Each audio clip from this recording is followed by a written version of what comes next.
話しておきたいんだ。きっとこれが最後さ。すべて手放してしまおう。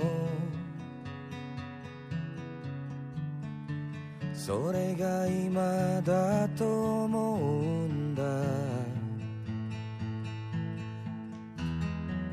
君は変わってしまったんだろう。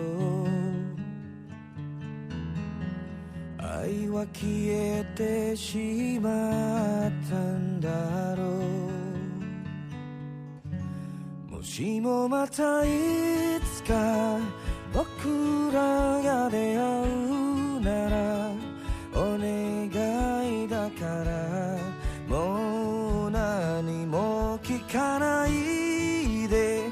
昨日までここにあった君への愛は置き去りにしてきたから。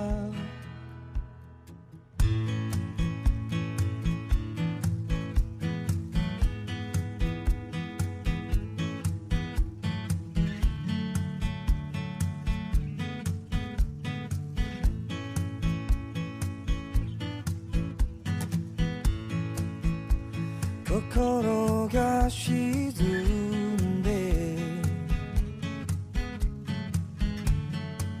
君が夢から覚めたら、思い出してほしいんだ。君と僕の物語を。